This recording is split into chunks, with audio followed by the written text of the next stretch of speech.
Do it. Equity Pregnancy Projection Day 2 with Miss Maya Dayan. Yay. Welcome in. Thank you, Maya, for joining us in this conversation about projection and pregnancy and whatnot. Because we started we got the inspiration with pregnancy, but in how many other ways do we nurture project into existence? Not just babies, but other projects as well. Businesses, homes, whatever, travels. I know that you're very strong on all of those. So the topic of today is the lies of labor. And I'm super excited because what we see like on TV, like the reality that this reality impels on like expecting mother and even fathers is one of terror and very, very intense moments, not necessarily of joy, but to reach the joy, you need to go through the effort and, you know, a little bit of splatter things. Yeah. So what else is possible? How was like your experience? Did you had your reality when you were pregnant, or more or less, or you wish you had some tools that you hadn't? How was it for you? I am curious. Yeah. Well, I had my first baby before I knew about the tools of access consciousness, and it was very hard, typical labor in the sense of like, oh, it's the first birth, it's hard. Oh. They had to induce it, and then they had to give me epidural because they had to induce it, and then it hurt so much when like it just went that tumble into like. I love it how you say like it's what they say with the firstborn that it needs to be hard. Yep. And da da da, and that's a bit of a projection too that we are fed as well. But totally, no, that's why I'm stating it, because it's again one of those lies that we just like, oh, okay, and then projection. It's such a good way to. It's such a good topic to look at, because like. Even in that situation, like, okay, let's say that is what was required, but how much are they projecting what's going to happen next and what's going to happen next and what's going to happen next? And when you don't trust yourself and when you don't know and when you don't have tools, you just go along with the play. No te preocupes. And it's funny because also there is this like, it is acceptable that you give up on you and on choosing your reality. It's like, oh, that's how it goes. You know, in Italian, we have a saying that goes, you wanted the bike, now you need to pedal. And it's just like, oh, sure, you wanted a baby, now you need to give birth. Oh, darling. And it's like, oh, yeah, you know, that's how it goes. That's just the way it is. Oh, fun. Yeah. And, you know, we just get these awarenesses like lies of labor. It just kind of came, and I since then, like, also I saw, I don't know, I think it was Rome on HBO, like just a show about the olden days, but they present the woman like lying in bed and having birth, and I'm like, maybe that's relevant for today's TV, but like even presenting that as that's how women gave birth throughout time, it's even a lie, like, you know. And just so part of giving birth, I think it started before my first birth, but also towards my second child, it was like, what other ways are there to go through your labor or give birth at all? You know, just even the simple thing of presenting like a woman lies down in bed to give birth, which is totally mistaken and totally not supportive of the body. And again, like sometimes that's what's required. It's more just that, is that the only way? Is that the only option? Is it your way? You know, like. I love how you're like, just like even the position, and it's like really the like the mom laying like belly, but of course belly up. It's kind of hard to belly down in those moments, of course. But like it's such a stereotypical position that really might, like, personally I don't think I ever gave, and I have 3 kids, I have never gave Right. given birth, like like down, lying down, because it's not Hmm. how my body could do whatever it was was required. But it's so interesting. Even, I'm sorry, I'm just gonna, like, it's a bit of a weird story, but with my second child, we went to my first um birth was really fast, so they were like, oh, the second one is going to be so super fast, so go quickly, as soon as the water break, you go. And it was a moment in Italy where there was like a town party in the place where I stayed, and then there was like a football match, like a European final of something. And so we went to the hospital, and I wasn't ready to give birth. I was, it was like not dilated enough, you say. Anyway, it was not the moment to go. And so the nurse said, okay, so you signed and I watch you, now go lie in the bed. And I was like, no, that's not going to happen. And I was like, no, let me talk with your superior, which I never did something like that. I used to be like, oh, okay, I don't be fussy about it. I'll shut up. But I had her call the doctor, and she was like, do you understand that if you leave, you might need to come back? I was like, I'm sure gonna come back, but I'm not gonna lie in any bed. Let me sign. And I was a total bitch, but not like really with kindness, but it was like, okay, you are a system and you need to support me. If you don't, I'm gonna get out. Okay, I will give birth in a way or another. And I just signed and went away. And many years later, I got to know the nurse that told me to go and lie in bed. And she was like, I fucking admire you, but you were such a bitch. And I was like, it was my day. I was not looking anyone in the eye. It was the thing to yeah, claiming your reality sometimes might not be as smooth as you'd like to as a system, but still. Yeah, that's really funny. I think a lot of us kind of tend to claim our power that way or another during those moments. I mean, uh, it's just that, like, you gotta know, you gotta have your own back. Mm, Otherwise, they'll just, like anything with this reality, you gotta create your reality, or the reality will create it for you. indeed. It's a very similar situation, and it is very tricky in the way of, like, because you're in a very vulnerable moment, and you also have to fight for yourself, like which is also an interesting creation of Mm, um, the lies of labor, like in what state of mind or just environment you have to be indeed. instead of like having this beautiful, super relaxed, super nurturing Mm. experience before you have your baby. And what about your second birth? Because you were saying that you didn't have the tools with your first baby, and then you did with the second one, right? Yeah, yeah. I found access consciousness when I was 7 months pregnant with my second child. So it was right that, 2 months before. And I don't think I really totally at that point knew, I didn't really work with the verbal tools or the talking and potting, but I was already like receiving a lot of bars. I did my first foundation. I like things started shifting in my reality, and with also having that first birth that was very not enjoyable and traumatizing, that I was like, no, I'm going to have something different this time.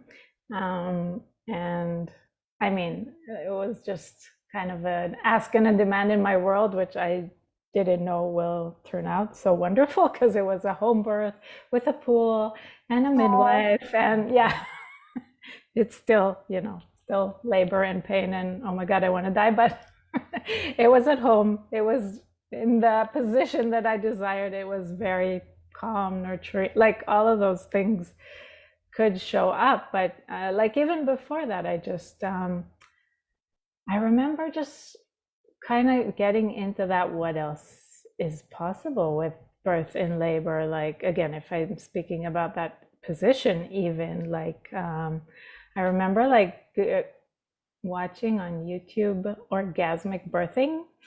Like oh, I didn't even know that that's a thing. Like some women work with the orgasmic energy, and like, and I didn't achieve that, you know, like I had the pain, I was like, but it wasn't even about that. It was more like there isn't one way that labor can show up. It was just like opening those windows of possibilities again, because when we only know that one point of view, that one way, that's all we see. And it was like, what else is available out there with birth and labor, and you know.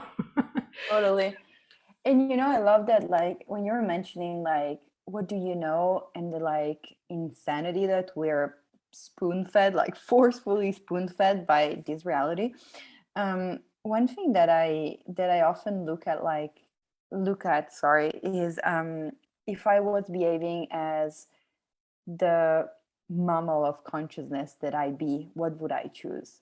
And I just see that all, like to me, it's just like all insanity wipes off my universe. It's just like behaving like the creature, the animal that you be, especially in maybe physical situation, but any, like really it goes for any mindfuck that we might be driving ourselves nuts with.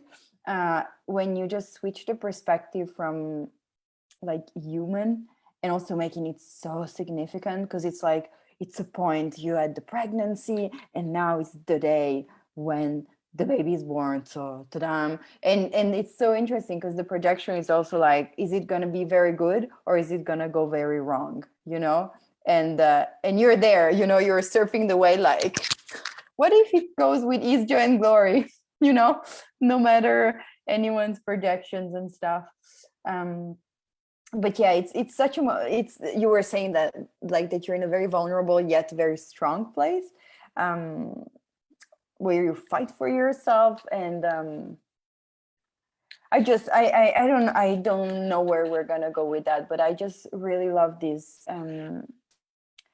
like the vibe of like what else is possible here that I've not considered, with pregnancy, with labor, with anything really, being in the question rather than in the conclusion. Yeah, I think like even a cool thing that happened for me is that I was pregnant for the first time in Israel, and then for the second time, a pregnancy that didn't end with a baby. It was a miscarriage, but I was pregnant for the second time in Canada, and they do way less checkups, at least in the province that I was in, and like it's way more laid back. And then I suddenly noticed, like, like, whoa, I don't have to do that many ultrasounds. I don't, like, it was just like this. Everything is so fear induced with pregnancy and labor. And what else? What else can?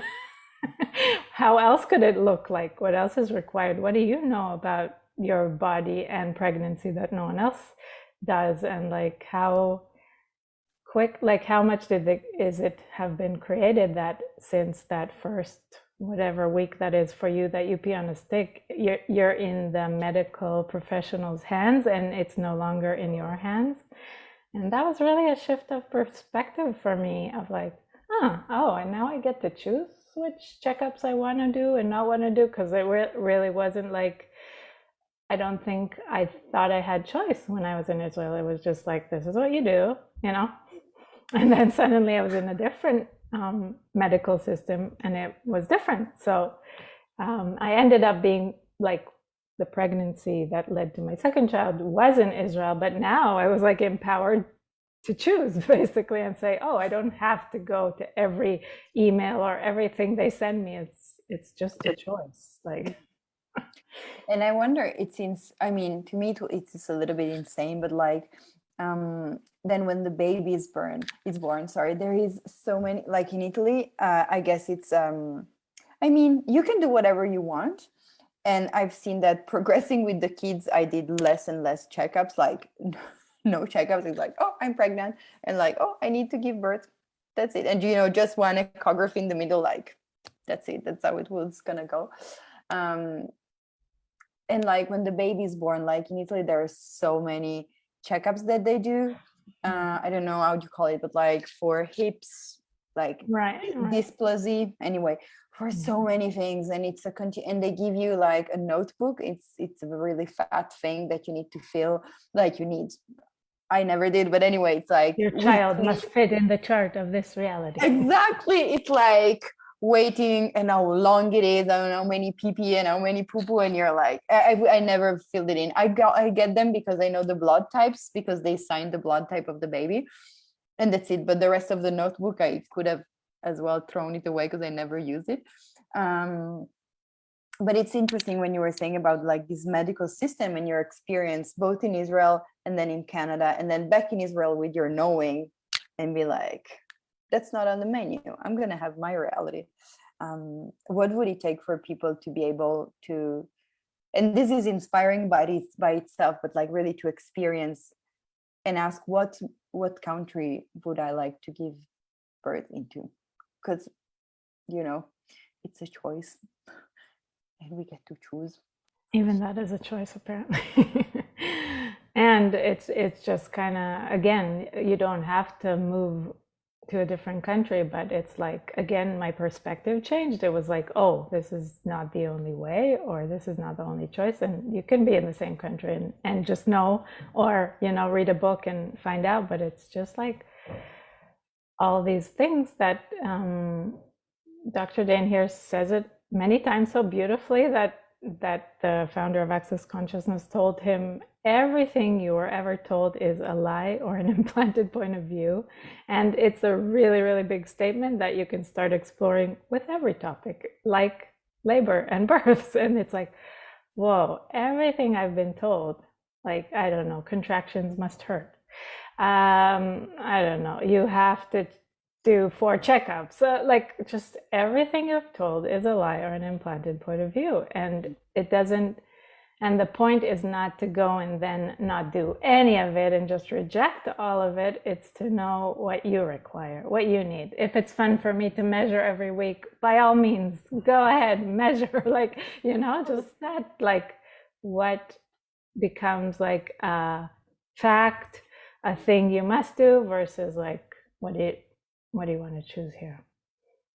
Absolutely. And it's brilliant how, you know, like I'm noticing like with friends that even though they don't use the access tools, something like somehow experience and rapid, like many experiences allow you to kind of start trusting your knowing more. Good, and you? Rather now than sorry, rather than rather than sticking to the procedure, which again, it's a great thing if it works for you, by exactly like you were saying, by all means, go ahead, follow whatever procedure is fun for you. But like, it's just like experience still give us kind of a little bit more of the pulse of the situation. Like we're a little bit more willing to trust our knowing with experience. And we often don't even think that we do have experience. We do have a lot of experience in being us and having our body, you know, even though we might not have the specific experience of being pregnant or giving birth to this baby this year, we do have constant communication with our body that is on all the time. So we know more than we give ourselves credit for most of the time. And, you know, I just like to throw it in the air, just say it, whomever might need to hear that. And then what, like, if you had, like, there are a couple of questions that we received, and I was looking at, so there is one topic that you touched. I don't know if it's okay to talk about it, and it's miscarriage. Totally. Yeah. There are a lot of projection around that too, and how, you know, sad and Yeah. and it can like, I mean, it can totally be, but like not from the implant point of view, like rather from the experience that we live, and we might, you know. Yeah. And there is a question that goes, how to deal with miscarriage and with the fact that there is no children. Wow. So yeah, I mean, I had the one, and I did have a baby after that, which was my case, and I did not have access when I had the miscarriage. So I was like I was mourning in bed. I was depressed for I don't know how long. I mean, it totally changed my world experience having that experience. And but actually for me that is one of the places where access bars did change my life completely. Like a few years later, I went to a reflexologist and she asked me if I had any trauma regarding my uterus, regarding birth. And I'm like, no, like I didn't even know what she's talking about. And then we're, just chatting as she's doing reflexology on my legs. And at some point I'm like, oh yeah, I had a miscarriage like 3 years ago. Like say it, like I say, I went to the supermarket. Yeah. And she's like, what? And you said you had no trauma? And I was like, oh, yeah, like there was nothing in my world. And like I can't even say that it was like a specific thing that I was working on during Access Bars session, but just the whole trauma. And it was like a really big thing in my world at the time. It just totally left my system. It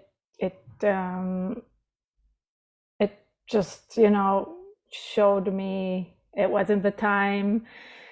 I had the process of just first of all learning how many women have miscarriage, like what percentage that exists, like that I never knew, which was also this covert, unseen, unspoken of world that since we don't live in tribes anymore and our mothers and our mothers' mothers don't talk to us about those things. So it was also that kind of just like seeing how many women experience that, actually sometimes not even knowingly. Like it can be like a really hard period that you didn't know. Like it's a thing for you. You mentioned the mammal world. Like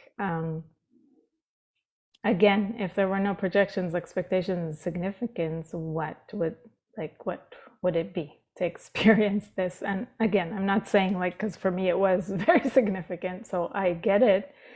And when you start working with the tools of consciousness, it's like, what would you like to achieve with it? Like, is it forgiveness with yourself and your body, that your body did not choose children this lifetime? Like, what's right about that you're not getting?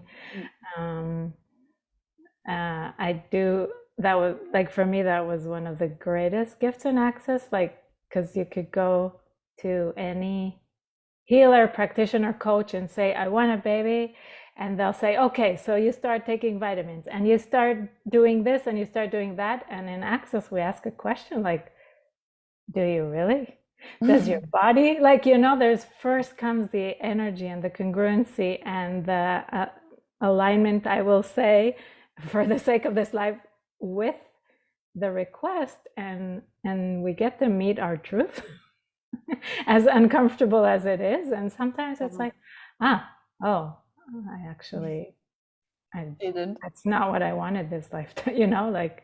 It's funny how you mentioned that yesterday. Lale was talking about like how in a moment of her life, she and her husband felt like they required to have a baby, and then she realized that didn't belong to her, like that it was the family's projection of now is the time to bear the fruit of this marriage, and it's phenomenal. You were mentioning the question, and I haven't been through this experience myself, and I cannot talk about it really, but it's phenomenal how just energetically the question, rather than going to the conclusions of what it is, what it means, what it doesn't mean, etc., just opens up this space of like kindness and nurturance, and just like taking care of yourself rather than judge yourself, which is actually what this reality projects so strongly. Like, oh, it's even the word miscarriage is like a carriage that didn't went how it should have gone, so it's like total failure.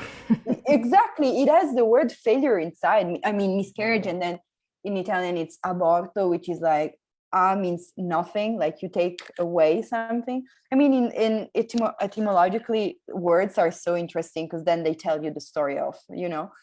So yeah, so what would it take to just like wipe off all the projection of the word, even miscarriage, that we don't even realize, but that are carried in the word itself, as if it was a failure? What if it is not a failure? And I love that you were mentioning about like the percentage of women that do have abortion, because I knew that that it's super high number, like a lot of people, and like you said, many do not even know that they had a miscarriage. It can just, you know, go with the period and ciao.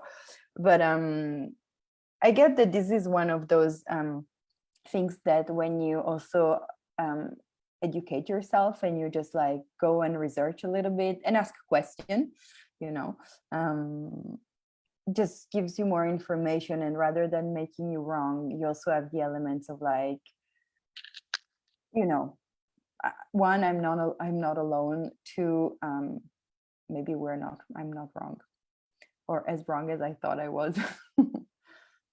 So just maybe. just maybe, exactly. Wow, how does it get even better?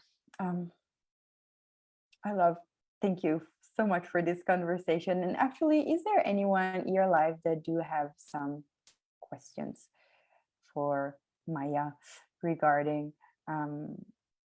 labor, even miscarriage? I don't like the word. I'm like looking for a different word for these things. And pregnancy that doesn't come to an end. Yeah. To the end of the baby, because it does come to an end, but not to the expected end, another one. And if you do know the clearing statement, like it's such a great place to do work with, like, okay, everything I'm projecting about this pregnancy, POC and POD, everything I'm projecting about this miscarriage, POC and POD, then again, like I'm giving one example with a lot of different phases, but it's each one of them can be a separate thing of many repetition of whatever comes up, or like everything that I'm projecting and expecting about this birth. Okay, like how can you use these tools to change your experience, your point of view, your expectations, it can create just so much space for something totally different to show up, you know. Like even when I think about my second birth, it's like I did the best I could do with the tools that I had at the time, but it's like I still had a lot of the past experience that happened projecting into the current experience versus like, okay, everything I've decided this labor has to be like POC and POD, everything that I, you know, like everything that I project and expect contractions have to be like POC and POD. Like it's so many things that we build up in our mind that can be very different. Indeed. And I love the experience you're talking about, like with the birth at home, because like personally, and I don't like hospitals at all. Like I just avoid to go as much as I can, because I don't like I just don't like concentrated masses of people, really. So yeah. It can be hospital, but even supermarket, I try not to go when there are a lot of people. And but like with birth, one thing that I noticed for me, and especially with the third one, was that I wanted to go to a structure, because the idea of even cleaning up deeply my home with 2 young kids, dogs, and I don't know what not, and a garden and a messy, vibrant, but really not super clean home in the end, because, you know, at the end of the day, and so I knew that I wanted to go to the hospital, just because it was like, I'm going to go do the things and then I'm going to sign, because I knew this trick that I could sign and go away. And so I did it all the time, like, ciao, I'm gone. But I noticed that one tool that I used massively for my third labor and birth was, who does this belong to? And it's the simplest, but you're not the first woman that went into that, you know, place. And and there are many women that, you know, have many point of view, and whose family have many point of view, and they're passing through this place, even though it might be for just a couple of days, but the intensity of energy that kind of stays in the wall somehow, it's huge. So if you just give yourself the space to be like, okay, I feel like very intense, who does this belong to? And I recall that I enjoyed so much, like I laughed, like not like a crazy person, not hysterical, but I giggled the whole process. They, at one point, the I don't know, like the midwife, the girl, the lady Yeah. that is there that assists you, gave me a huge like balloon, like a ball, and I was like, I just felt like she was treating me like a seal, like a circus seal that I was supposed to make trick. And I was like, what am I to do with that? And she was like, oh, I don't know, roll on it. And I was like, I don't roll on it when I'm not pregnant. I don't know if it's the best moment for me to start this training, but okay. And she gave me all kind of tools. It was really funny. She was just passing me like, I don't know, tools to use. And I was like, okay. You know, I think that kids sometimes when they do like neurological thing and they see the intelligence, and if they Yeah. can stack block or something, Yeah. felt the same. And I was like, okay, I got a huge ball, and then she's giving me blocks. What do you want me to do? I You felt have to like, do an IQ test and give birth now. exactly. I felt like a 5-year-old on test, like, okay. But yeah, there's so many tools, and the idea of this conversation was also to just like invite and tickle into existence different possibilities with the access tools. And there's so many tools, and we mentioned quite a few actually during this conversation, but there's so many questions that you can ask yourselves, and a question doesn't require you to like go back to any system of belief. Is a question that you ask to yourself, and only you know what is light for you, what is like, oh, that is, you know, that is like, oh, that reads energetically, and what doesn't read. So it's just an invitation to be like, oh, what do I know here, what will work here, and to be like in touch with yourself and on the edge of creating whatever you want to be creating in the moment. And I'm so grateful for the access tools. I know that they just make life much easier, much funnier, and moving faster than, you know, I mean, I used to stop myself with all stupid kind of things, and with the access tool it's just like, oh, I can, you know, where do I want to go? And it might sound like even an intimidating question, but like, what do you know, where would you like to go? um,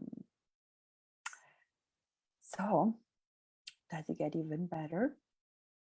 Maya, thank you so much. Do you have any final, I don't know, thoughts, pearl recipe that you want to give us, or Get your bars on.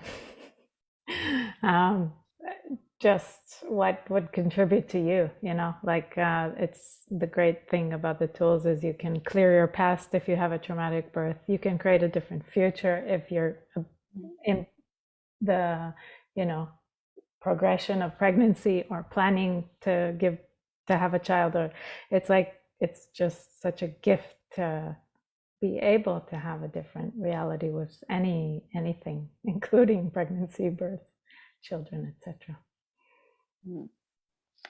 wow, yes, please, more bars. Yeah. And Maya, thank you so much for this conversation. Couldn't imagine we were gonna go all these places, but we did.